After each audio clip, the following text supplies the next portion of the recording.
Good morning, everyone.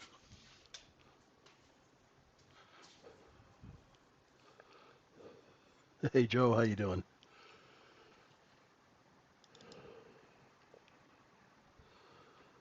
Hey, Ian, how are you?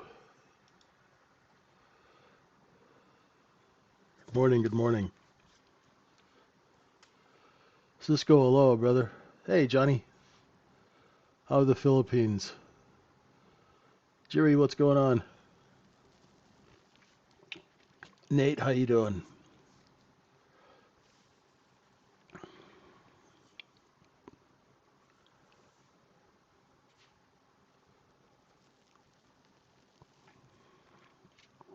No rain? At least it's warm when it rains. Okay.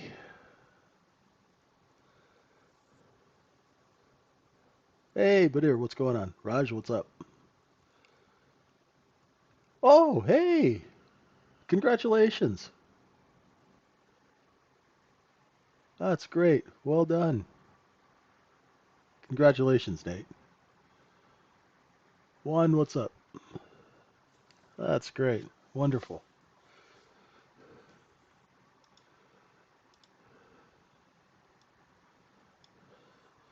Wait a minute. What are you doing trading? Got married this weekend. You should be hanging out with your wife. Are you sure she's okay with this? Better double check. You got to double check now.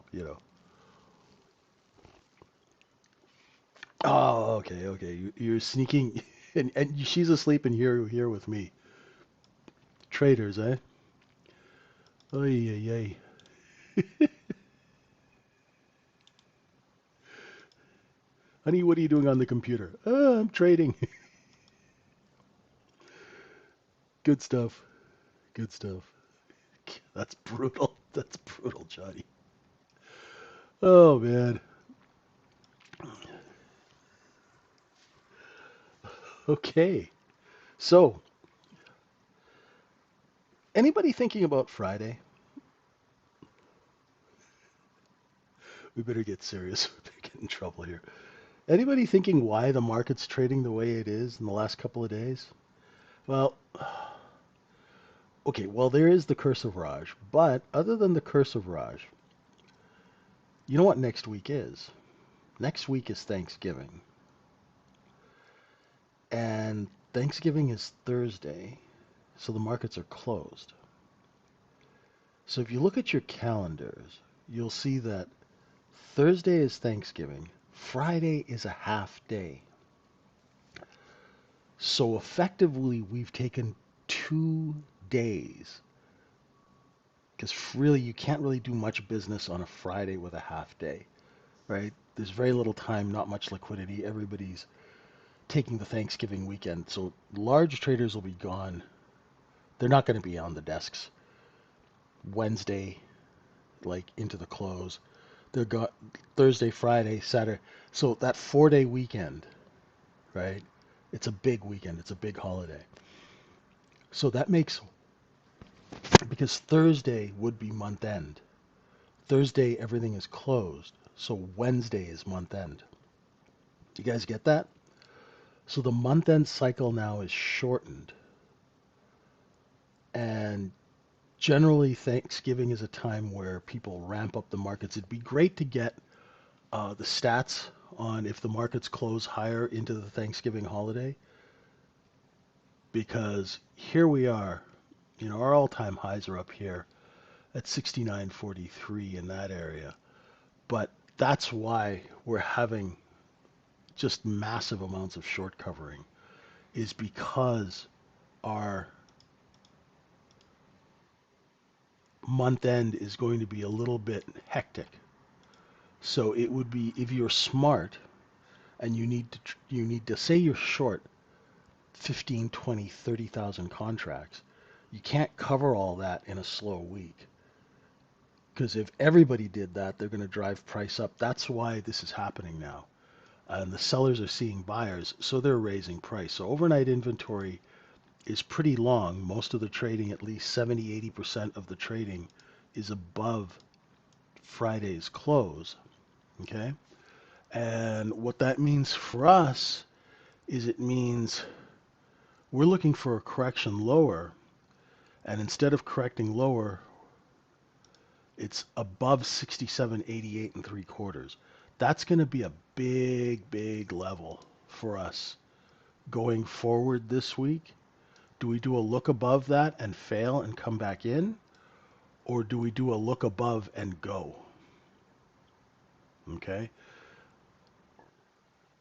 Because this inventory got flushed out here. So once we get over this area here, once we get over 68.10, 68.15, we should get some acceleration to the upside. Unless something weird happens, right? So keep that in mind. Like I said in our video, in our market, our update video, I said look for bids here. And that's exactly where they came in the overnight and straight up. I said the market was going to try and backfill, and let's go take a look at that. There's that. There's the open. We went all the way down. We opened, dropped into these single prints, went under 45.5, right? That's where those single prints are. Overnight low, couldn't take out 38.25, and then straight back up. And an hour later, when T period came down, couldn't get anywhere near the bottom. So the short positions are 41, 42, then 55.5, 67.25, 70, 72, and then we just had an inventory correction where I and J period corrected inventory, but you'll see this very clearly on market profile that J period could not take out the low of I straight up, right? So now we know the shorts are really trapped under 78, okay? Overnight point of controls here. We took all of these stops, moved that overnight high within one tick of yesterday's high. And we have a poor high. So we had a poor high Friday, and we have a poor high here. So what is the consensus on a trade would be to be shorting this here, right? So if you're shorting 93, let's short a couple of micros here. 93, 93.25, right? If you're doing this as a purely market profile trade, your sellers are here, right? So because you have a seller here, that's why you'd be shorting here. But what does it tell you? There's bids right here under 92. So now as we sit and wait, what the market makers and wholesale traders are going to do is they're going to try and sell this up here using the trap shorts to hold the market up. So if you are shorting, you're going to be putting some bids down here at 90, like maybe 91. I'm short 93.08 on 3, and I've got a 91.5 lookout bid. So I'm short 93.08. I've got a 91.5 lookout bid on 3 contracts. I've got a bid at 91.5, and let's see if we can get underneath it. Maybe I'll move it up to 91.75. Maybe I can catch a bit of a falling knife, and then I'll stagger the other buy orders underneath. So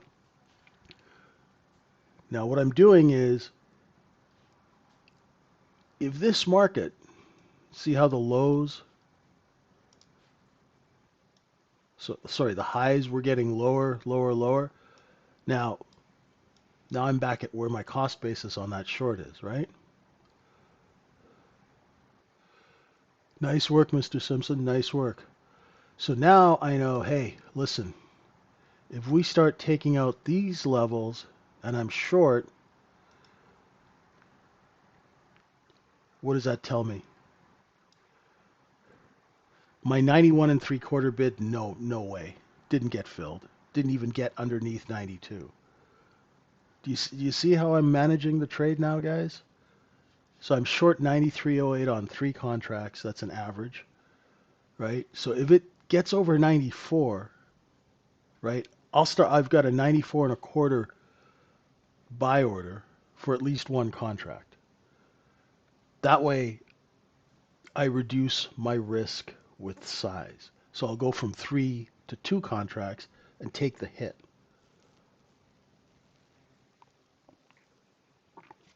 That's the cost of doing business. You just you can't trade without having business costs. So now I'm going to move my bid up from 91 and 3/4 to 92, and I'm sure everybody else is doing the same as they're reacting to this price action. So you see my first bid was 91 half, 91 3/4, 92. I'm not getting any satisfaction on this trade. So I'll wait it out because it's micros, right? But if this was minis, right? If this was minis, I don't know. I don't know, right? I might have to, I might even put a 92.5 bid in there just to see if I can get hit. Because if I can't get a bid at 92.5, how the hell am I going to get filled lower? Do you understand? Right? And now those sellers are here. See 3 candles with the same high.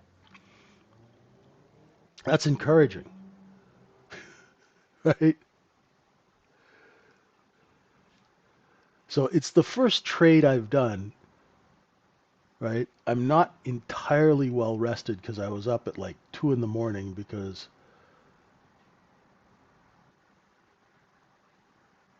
the football gods have smiled on the Saskatchewan Roughriders and they won the championship Grey Cup after 12 years. So, of course, had to stay up and watch that. So I'm not entirely well rested. See, look how it's lifting, right? That I need that seller. That's my backup, right? So my backup is here. You see?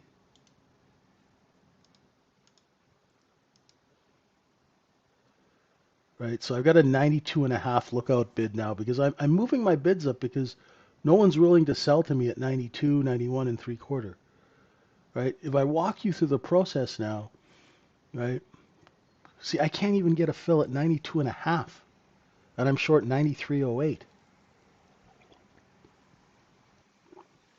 Not the greatest.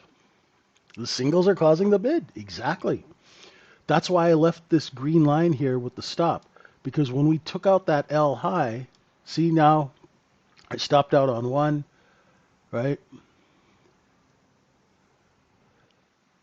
Now, if I was a big spender, the stop on my other two are going to be here. And if we lose that poor high, trade gets scratched.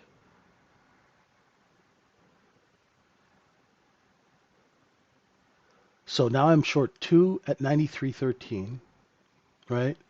I took a 1.25 loss on that 1 contract. That's the cost of doing business. You can't get around it. Remember, those guys go, you just can't get around the minimum wage, right? Let's see if I can get a fill at 92.5. If I don't get see, look at that. Trading at my 92.5, I can't get a fill. You have to use your orders when you're trading to give you market intelligence. If you are a buyer at 92.5, then the market trades at 92.5 and your order does not get filled. The market's trying to tell you, hey, Pendeo, there's no supply. Right? Buddy, there's no supply. Okay? You use your orders as a trader to tell you if your trade is working. So mentally, I'm already prepared to take a loss on this trade. So there is no revenge trading or none of that stupid crap, right? FOMO, MOMO, whatever that. Those are just excuses for being stupid. Like, really. right? Those are excuses for bad business discipline, right? I'm already considering this trade a scratch or a loss, okay? And this is what happens when you have a market that has single prints. I did a video on single prints. I hope you guys watched it. That's where the shorts are trapped under 88 and 3/4 and under 90. That's why I'm having such a hard time. If you ever wonder why you're having such a hard time, because overnight inventory is long, why isn't it correcting down quickly? Because these guys are long here and they're taking their sweet ass time to sell it up here, right? So I've already considered this trade, right? It's going to be a scratch, right? It's going to be a scratch or a loss. So I'm not going to add to it. I'm not going to add contracts and average up into this trade because it's already telling me, hey, this is not the way to go. Don't walk down that road. You're going to get mugged, right?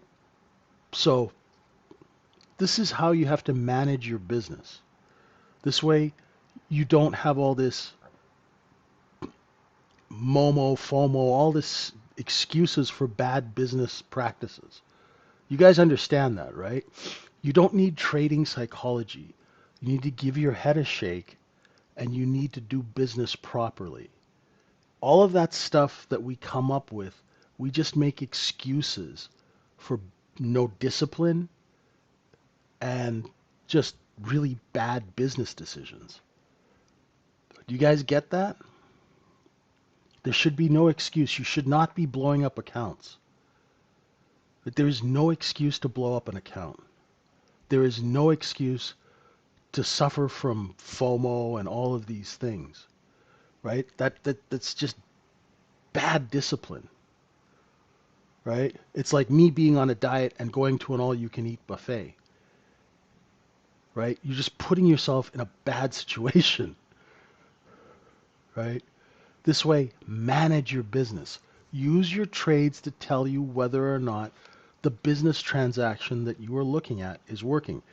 If it's not working, get the hell out. Exactly. And you're paying for, so the stop, exactly, Johnny. That $6.25 is market intelligence and it's also insurance. So you get a 2-for-1 deal with your stop, right? Your stop helps you save your account and it also gives you information, right?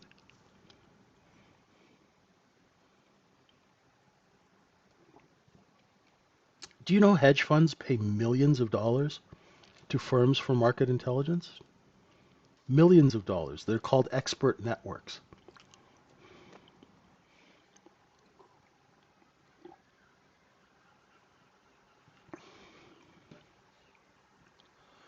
So if I had to completely scratch the other two contracts, right? I'm just holding this for the courses of demonstrating. But if I had to scratch the other two contracts, now I'm not going to have a big hissy fit and freak out and get all mentally upset about on the trade, right? Because I I entered into a business transaction and I put some capital down and the transaction did not work out as planned. So that doesn't mean I'm stupid or anything. It just means I might have been early, like Raj said, right? But what other business do you get where you get to insure your business transaction and get a portion of your money back? Right? I was watching Landman yesterday, right? When you drill an oil well, and I have personal experience with this, one of my clients, the Penguin, we drilled 17,000 feet in Kern County, Bakersfield. He dropped $5 million into the ground. Nothing. There's no stop. So we drilled an oil well and got dust, right? You understand what I'm talking about, guys? Does this make sense? There's not many business transactions that you can enter into where you can insure the transaction and get a portion of your money back. That's why you have to use stops, because they give you market intelligence and they insure your account, they insure your business transaction.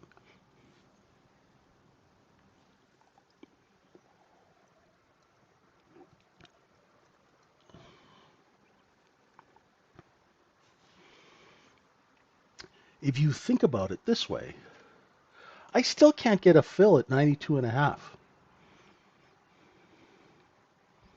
It's only 2 ticks lower and a bit than my cost basis on that short. That is telling me, look at the bottoms of these candles. Look at this, guys. You see this? Check this out.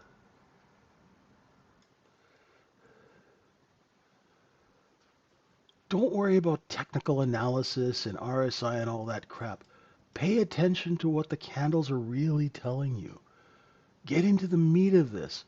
There are buyers here. That's why the market stops. If there were no buyers here, the market would go down to look for buyers at a lower level, and I'm one of them, right? It's like a barcode. Exactly. Drilling is expensive, I guess. This was in 1997, Johnny. Our AFEs were 150 grand a week, just for one well. 150,000 bucks a week.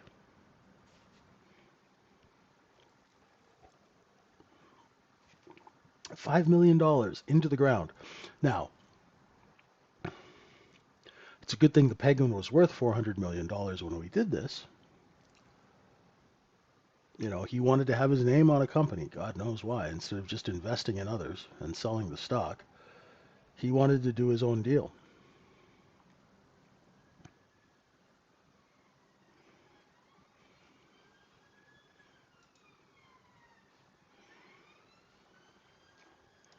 You know, and I told him, why don't we do an internet deal?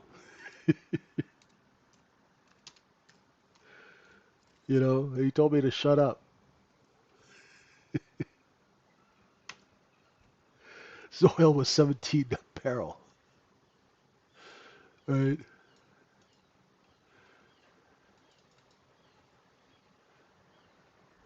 Yeah, it was pretty brutal.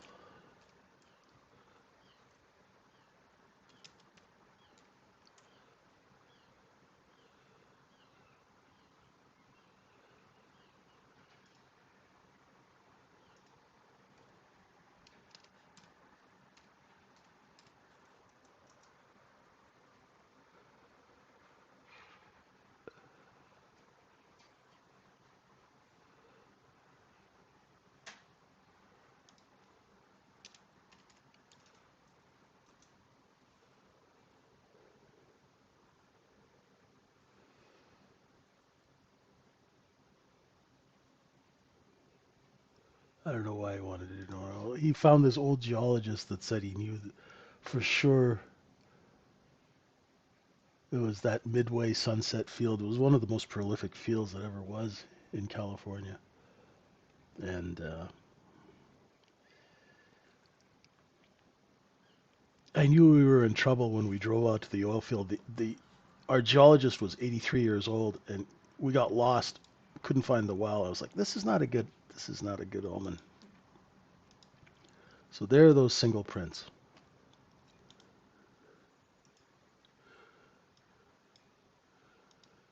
You know, but the point is, no insurance. $5 million, poof, gone. That was cool for me. I got to spend a lot of time in Southern California.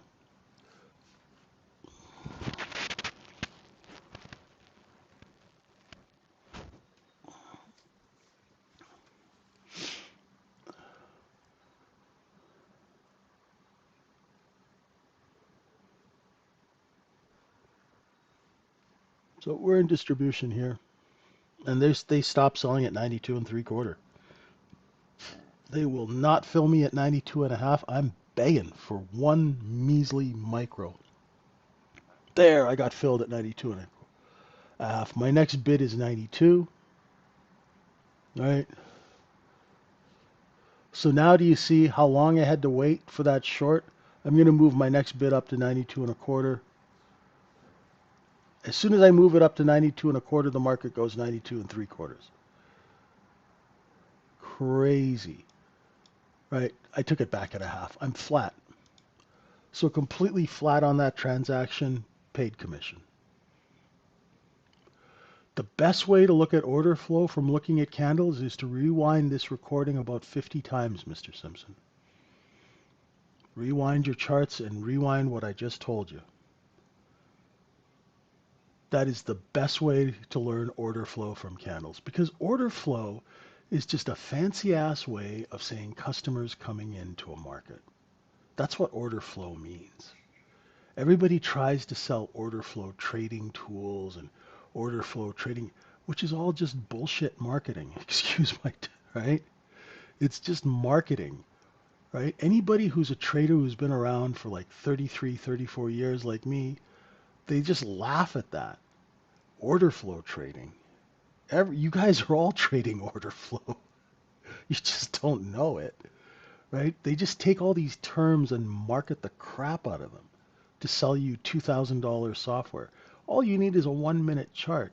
So Simpson, look at 94. You see that there are sellers at 94. Then they move down to 93.75, right? And then they stop selling at 92.5.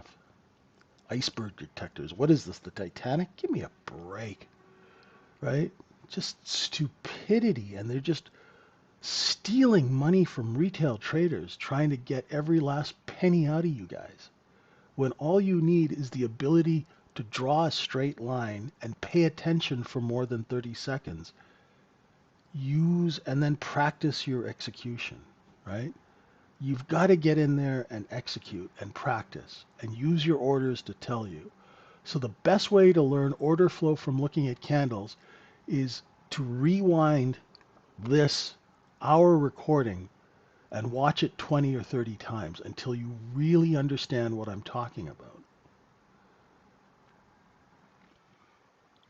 right? I put videos in the room and I ask people to watch them. Did you watch the video? Yes. Then I'll ask them a question about the video. They have no idea what in God's name I'm talking about.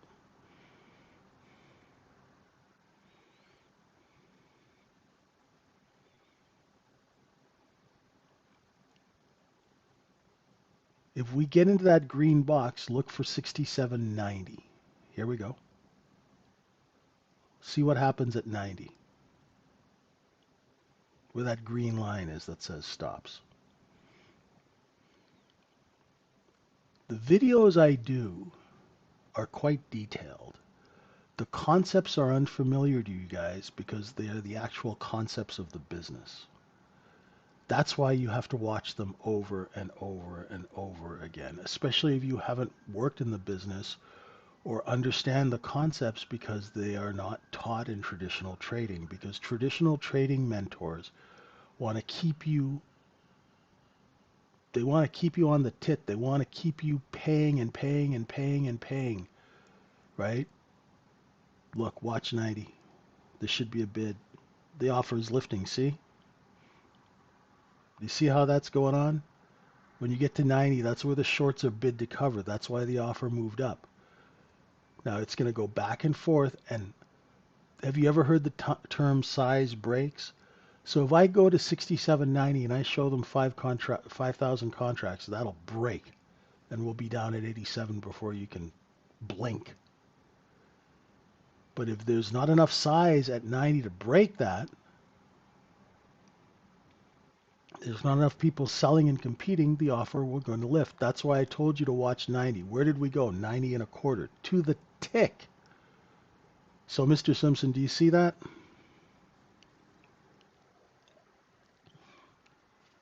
If you don't have market profile, you can use a half-hour candle chart and it'll show you the same thing.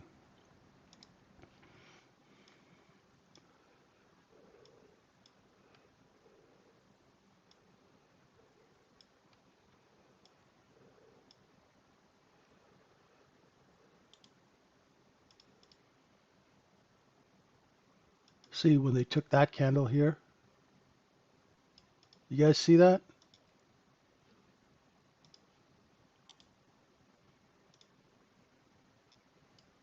That's why the market came right here. you see that? So you don't need market profile. Get it?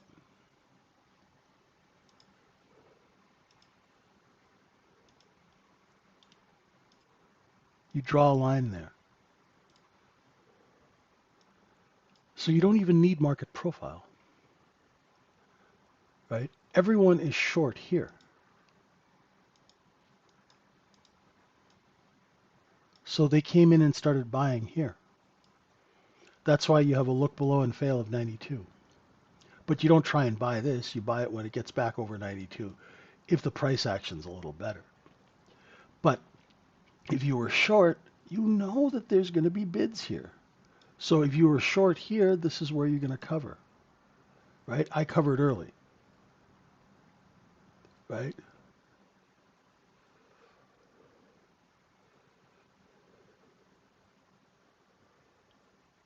So where I erred on that trade is I covered too early because I was starting to get frustrated about not getting a 92 half fill. So I just scratched it. Had I waited 3 more minutes, I would have gotten a better price. But hey, it's my first trade of the day and I'm on a few hours of sleep, right? Then you go and you draw a line here. So do you guys see how you can use the market profile concepts, right? There, stop run. See that?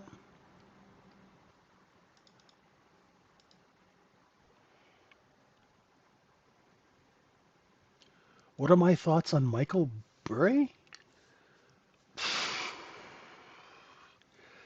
He's a non-event, man.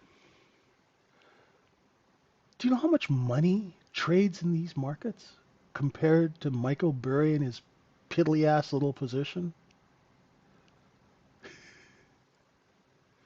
Do you know the stocks that he's shorting? Do you look at the people who own the actual stock that he's shorting? What was he shorting? Let's take a look. This is a good question because you guys get really influenced by um, by social media and stuff, right? What was Barry's biggest short?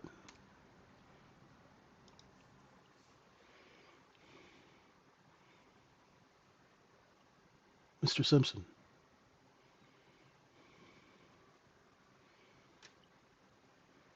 Palantir? Okay.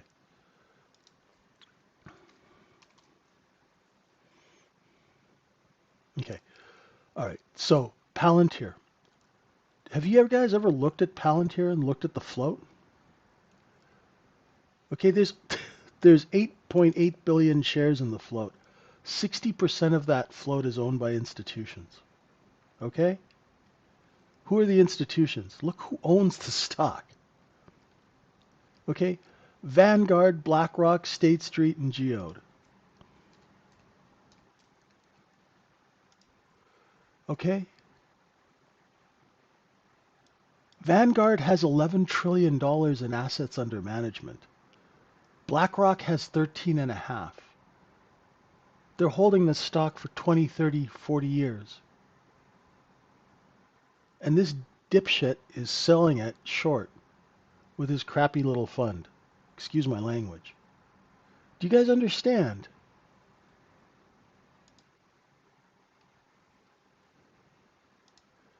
It's great for him to trade. He got famous off one trade, which he walled off his fund. If that trade hadn't worked, they would have thrown his ass in jail. He's a one-hit wonder. But because they made a movie about it and they put Batman in as his frickin' character, you guys are all. He's not walled it, Raj. He shut it down.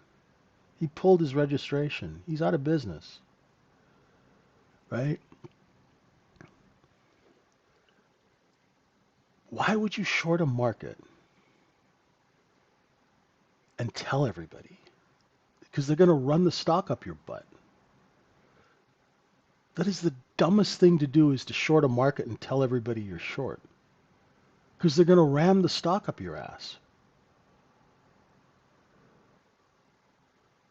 That is the dumbest thing. That's why traders don't tell you what they're trading.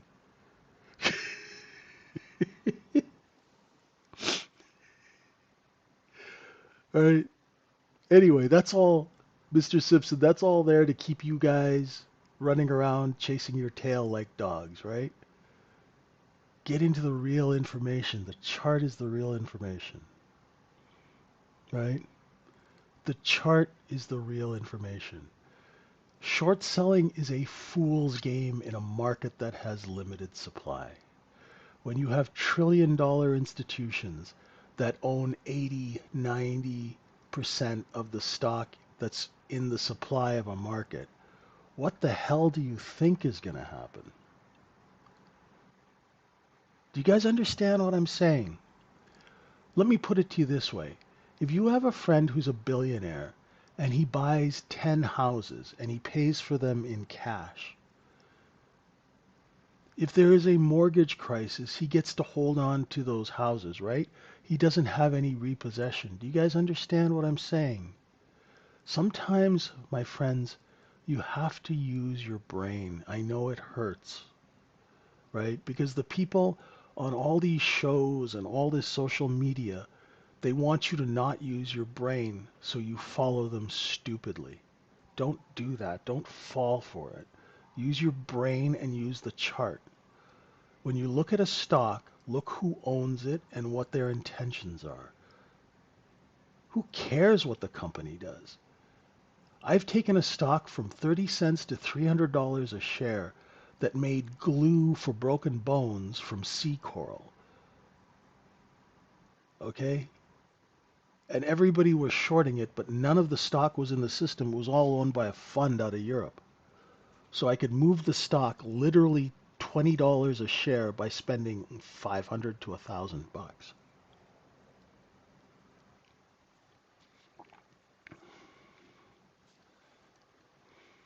Hey, Doc, what's going on? You still on holidays?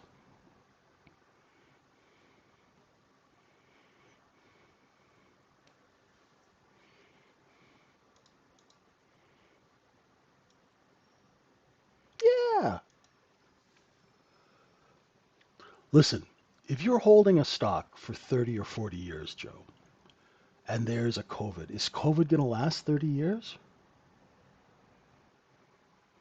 It's a blip. If you have a 30-year timeline, you're not going to sell. If you have a 30-year timeline and $10 trillion, right? You don't really need to sell for the money. It's not like you got to sell the stock, you know, to pay the light bill and the phone bill. You're okay. There's nothing wrong with shorting on a, you know, like, say if you were short 98 and buying back 96. There's nothing with a hit and run short. Ah, you guys have a bakery? Cool, nice, nice. Enjoy. There's going to be some bids here at the previous day high. Do you see this where the sellers were before? That's where the position is now. So that's where the market comes down. That's where the buyers are going to be, because anybody who's short in this area, like say I was still a knucklehead and I was short and I never covered, I'd be bid to cover here, right? I'd have a whole bunch of buy orders in here and everybody else is doing the same. Anybody who shorted in here, now they're trapped, and that's why the market can't get under 95.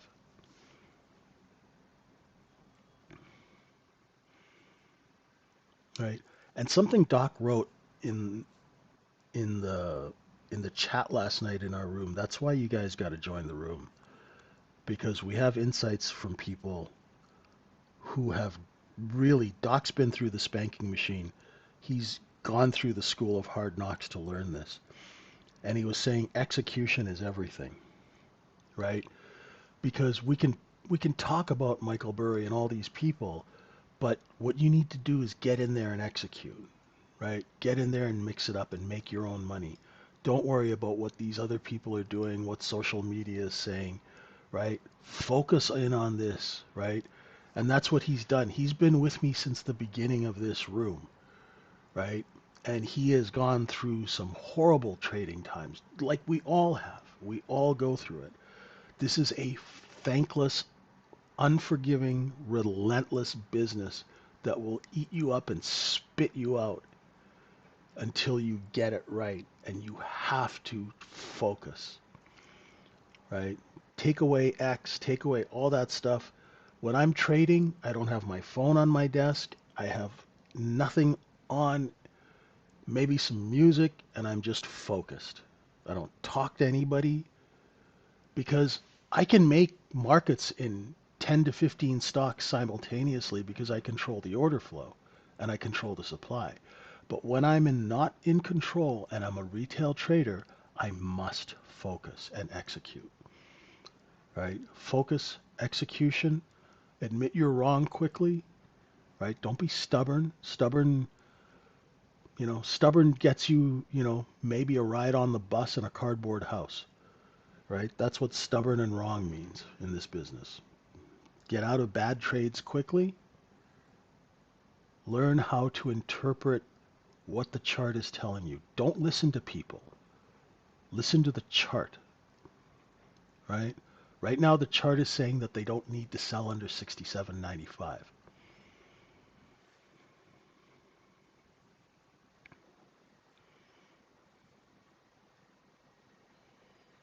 Yeah, 68.18 is where they would fill those single prints, eh, Doc? Let's see. Oh, why is this not working?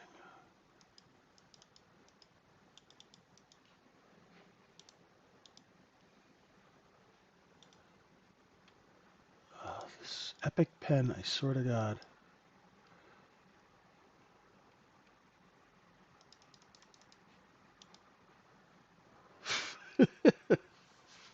I have this thing for marking up the chart, and it's frozen now, so I can't move my chart. Ugh. Sorry, guys. One sec.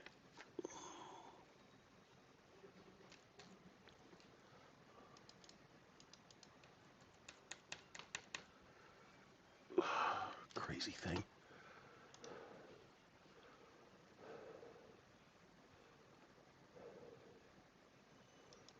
I gotta find a better screen marking system. There we go. So what I was trying to show you is, yeah, 68.18. It's just, yeah, I got 16 and 3/4. Doc's looking at 18, but I'm looking at this area here if we get up. So our upper stops are 6, 7 and 3/4. What is that? 9 and 3/4. Let's get rid of that. And then 16 and 3/4. Yep.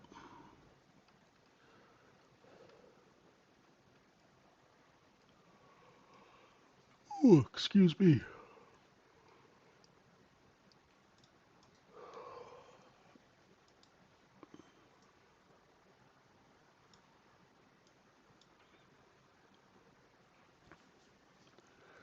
It's a slow grind up.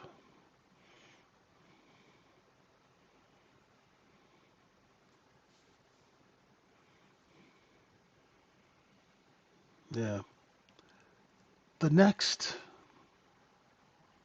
6 weeks, 8 weeks, whatever it is until the end of the year, it's going to be tough.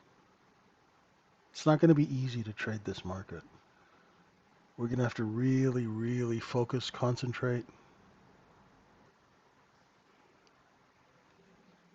really, really, you know, filter out the noise. There's going to be a lot of noise. Look how this Michael Burry thing caught fire. I was on X, and that's all they were talking about. Michael Burry, Michael Burry, Michael Burry. I'm like, geez. Like, is Michael Burry running BlackRock now? I'm like, I don't think so.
It's an old film? Yeah. All my film references are old films.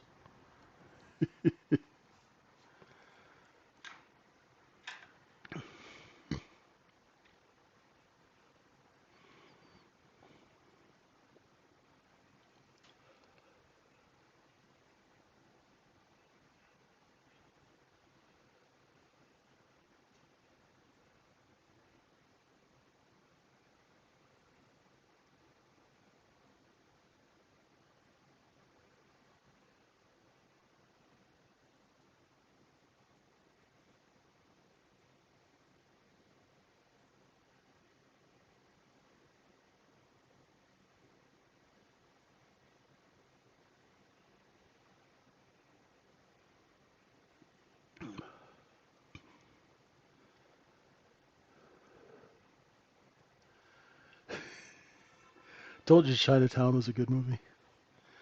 Slow morning, right, Moran? Distribution. Take their time. Now, if we can just figure out where this Bitcoin's going to end up. I'm a buyer under 80,000 on Bitcoin. I doubt it'll get there. Under like 85,000.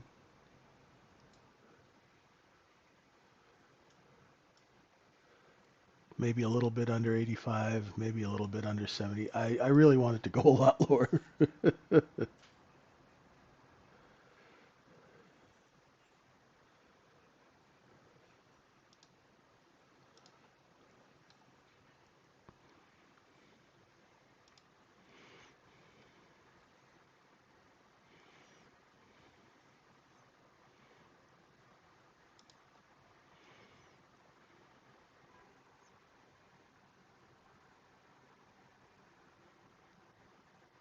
If we take that high, it's going to run a few short-term stops.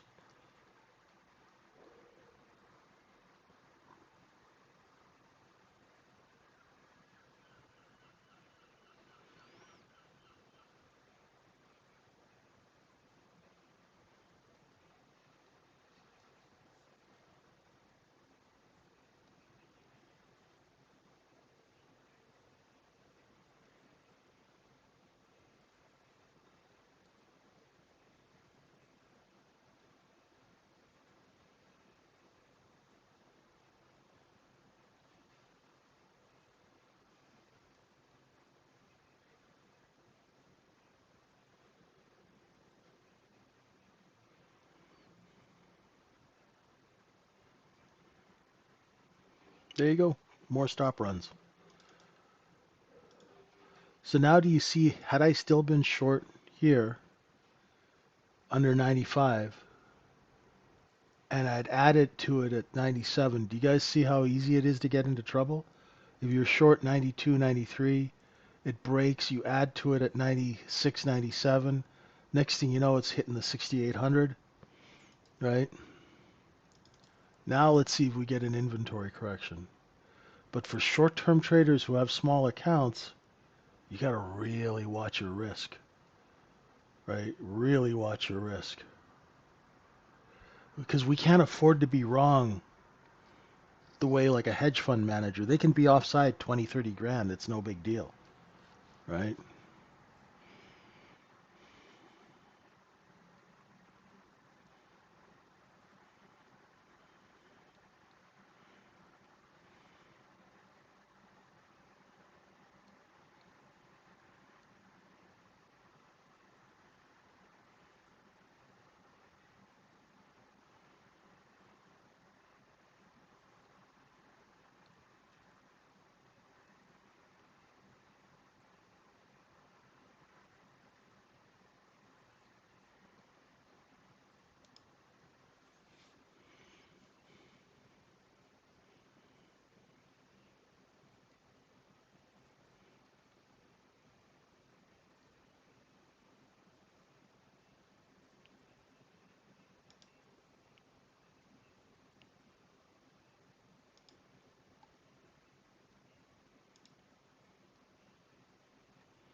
Okay.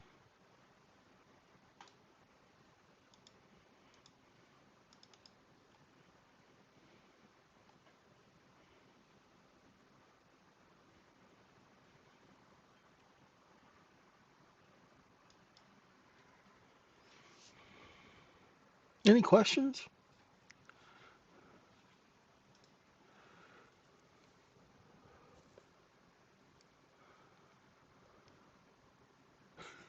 What's up, Jerry? Still in distribution. So what the purpose of what's the agenda? The agenda is now to take this point of control and move it up, right? To get good distribution. See, that's 1,333 contracts here. Let's see if we can get over 1,000, 1,200 somewhere up here. If not, we'll have to go down here to sell them. See?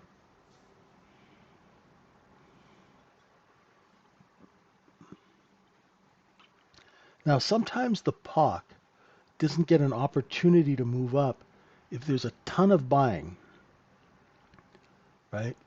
If there's a lot of buying in this market, you will find that the POC won't have a lot of time to sit there because sellers keep raising price.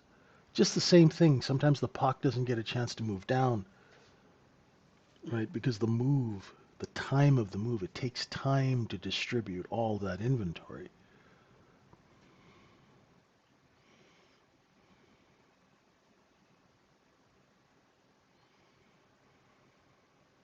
right?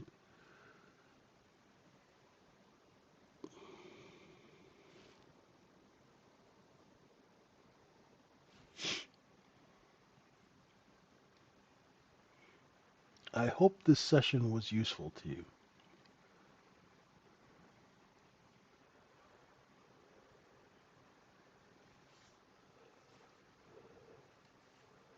Let me know if you guys have any questions.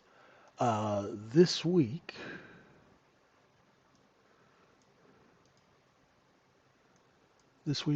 this week, we will have um, a market profile 101 class because I haven't done one in a long time. It's good to watch these over and over again. When I was learning how to retail trade, I would watch,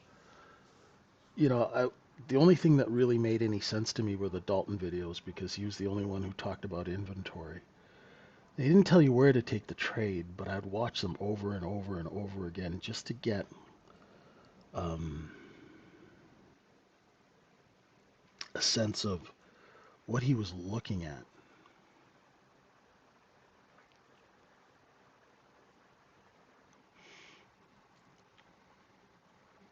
There's that liquidation Doc was talking about, right? What did he say? Time to sell inventory till by pushing it above Friday high.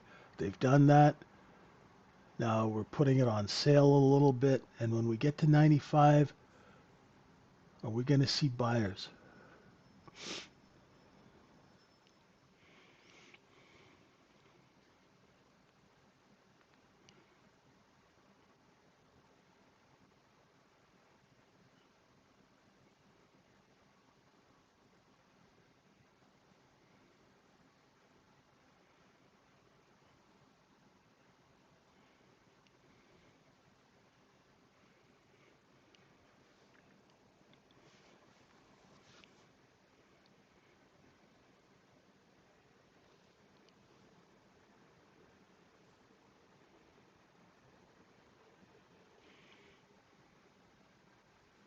See how it tagged 95 to the tick and it's lifting?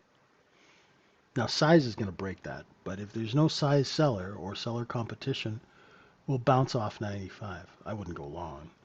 See how it's going underneath, back up. Now the sellers are starting to compete. The buyers will back away if they see any kind of desperation. Now, of course, this is all done electronically, so it's done very quickly. There you go, Johnny. Nice work.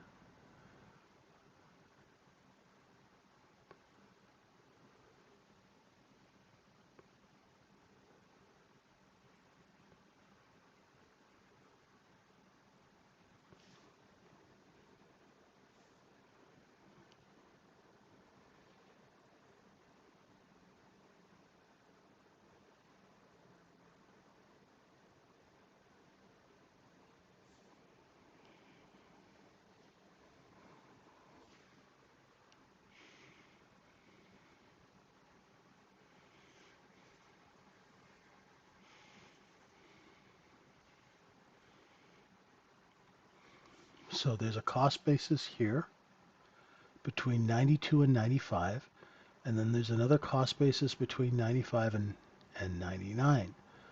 So they took this position and they sold it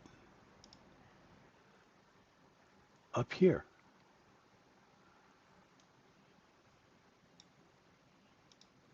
Right? They took this and they sold it here. Now they're putting it on sale right back down to this area. So now if they're desperate to get rid of their inventory, they'll sell it under 92. And that's the short that you guys are waiting for, right? Now you've already hit the short here. That's great. The next period opens. There's no single prints. Do you see that? Because we came in, if we had opened M period here, we would have had a short position. But here we came in and we filled that short position. Watch this video again. There's a lot of little finicky, tiny little details that you folks want to really zero in on. I hope this has been helpful. For those of you who are watching the YouTube, please come and join us at the Trading Syndicate, and we'll teach you the practical way on how to make money in this market, manage your risk, run a decent business so you're not constantly struggling and making bad decisions. And it's a good room. We've got a lot of good traders in this room, and it's a decent community where people try and help each other. And we also have this new AI, which is pretty cool because the number one reason traders don't make money is they get bad information and they're executing on bad information. We're trying to stop that. Mahalo, Cisco. Get some rest. And we'll see you all at 9 a.m. Eastern Time for our next session. Thanks, everyone. Trade safe out there. Bye for now.